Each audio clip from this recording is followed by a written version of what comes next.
반갑습니다. 국어를 꽃피우는 강사 선아입니다. 저는 오늘 이 자리에서 심학고 2학년 학생들이 이제 화법과 작문을 선택했을 때 어떻게 하는 것이 좀 더 좋은지에 대해서 간략하게 설명드리고자 합니다. 먼저 올해 심학고 2학년 친구들 지금 다음 오게 될 2학기가 굉장히 혼란의 시기일 겁니다. 왜냐하면 화법과 작문이라고 하는 과목을 2학년에게 선택 과목으로 준다는 것 자체는 운정지역에서 거의 최초가 아닐까 싶거든요. 이 특이한 선택지를 고를 때도 굉장히 많이 고민했을 텐데 고르고 나서도 지금 고민이 많을 것 같아요. 제가 오늘 그 걱정을 조금 덜어드리도록 하겠습니다. 먼저 오늘은 두 가지라고 하는 간단한 목차로 이야기를 진행할 건데, 첫 번째는 이번에 봤던 2학년 시험 어땠는지를 이야기해 볼 겁니다. 이미 끝났는데? 라고 생각할 수 있거든요. 그렇지만 사실 적을 알고 나를 알면 백전백승이라고 하잖아요. 선생님들이 지금 어떤 식으로 시험을 내는지를 우리가 꼭 봐야 합니다. 사실 제가 심학고 1학년 때부터 계속 같이 수업하면서 대비해 왔는데 1학년 1학기 시험에 비해서는 지금 확실하게 선생님들께서 문제를 더 어렵게 내고 계십니다. 그래서 그 점점 발전해 나가는 그 경향성을 정확하게 판단하지 않고 그냥 이번 시험 어려웠나 봐, 애들이 평균도 낮아, 이렇게 이해하고 넘어가면 정말 다음 시험에서는 그 성적이 낮은 사람이 될 수가 있어요. 그래서 한번 보겠습니다. 이번 심학고 2학년 문학은 총 4가지로 요약을 할 수 있는데요. 첫 번째, 장형화된 선지입니다. 장형화라고 하는 거 이번 시험지에도 있었던 글자거든요. 좀 어려울 수 있는데 문장 자체가 길어졌다는 뜻입니다. 사실 1학년 때 시험의 경우에는 선지가 굉장히 짧고 단순했어요.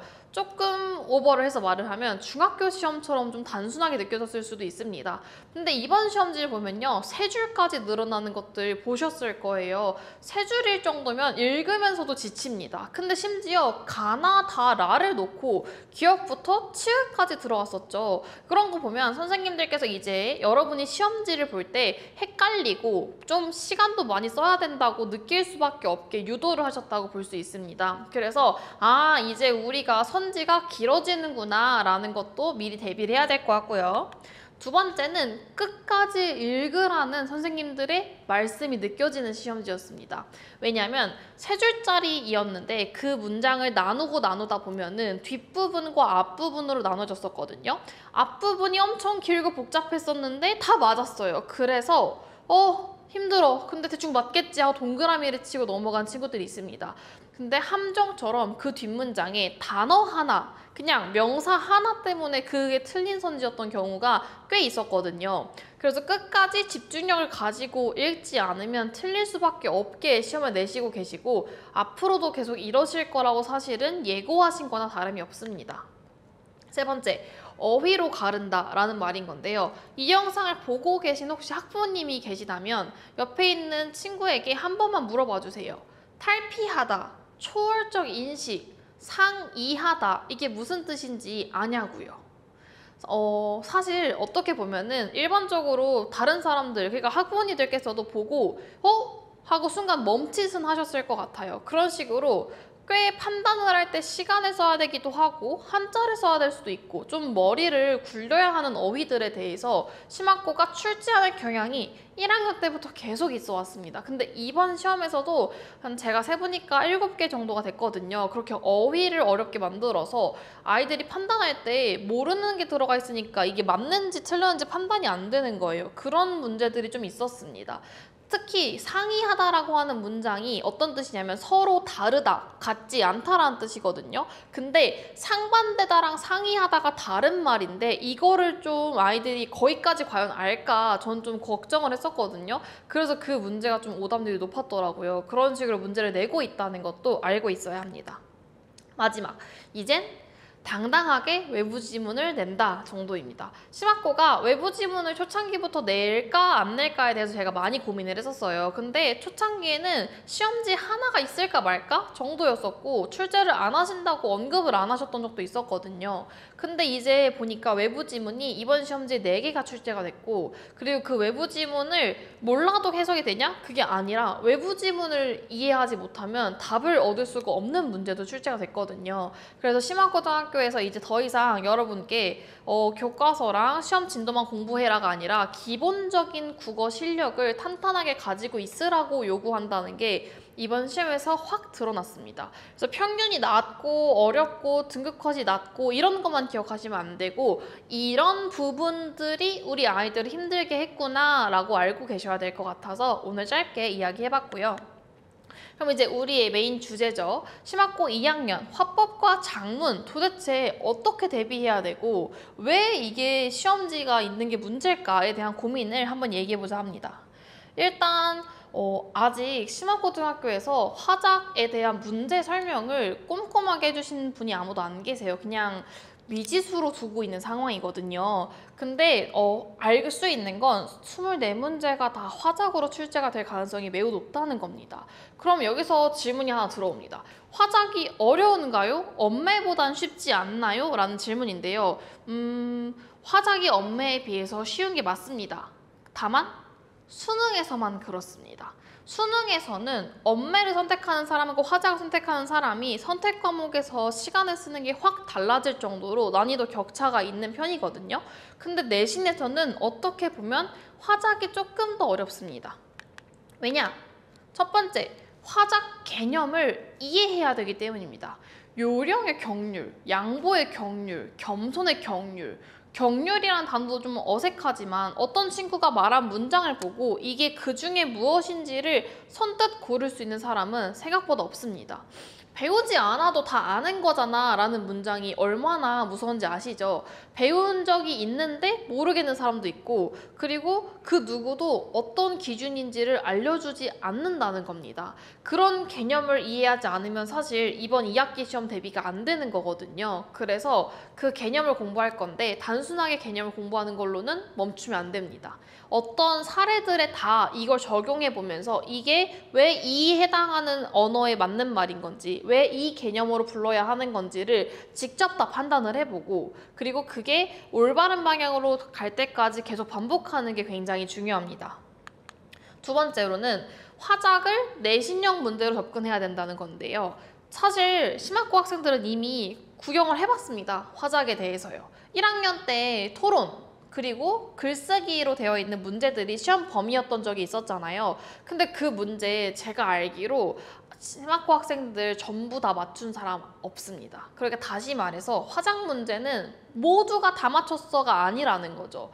왜 틀렸는가 라고 생각을 해보면 당연한 일치 문제에서부터도 많이 틀린다는 걸 제가 확인할 수 있었습니다. 그러니까 본문에 나온 내용을 꼼꼼하게 보질 않았다가 시험장 가서 틀린다던가, 본문은 다 알았는데 이게 심화고에서 뭘 좋아한다 했었죠? 말을 어렵게 바꾸는 걸 좋아한다 그랬었죠? 어렵게 말을 바꿔놓으니까 또 이렇게 읽어도 되나 하는 그런 걱정이 드는 거예요. 그래서 그런 접근에서의 문제들을 미리 파악하고 훈련을 하고 있지 않으면 갑자기 시험장 갔을 때 분명히 공부를 다 했는데 뭔가 답이 없어 보이고 혼란스러운 그 경험을 하게 될 수가 있습니다. 그리고 마지막으로 이 모든 것에 대해서 혼자서 공부를 하면 잘못된 길로 가는 걸 바로잡을 수가 없습니다. 그렇기 때문에 이 3가지 관점에서 기준으로 삼고 이번 여름 방학 때 아이들과 함께 화작 시험 대비를 미리 진행할 예정이거든요.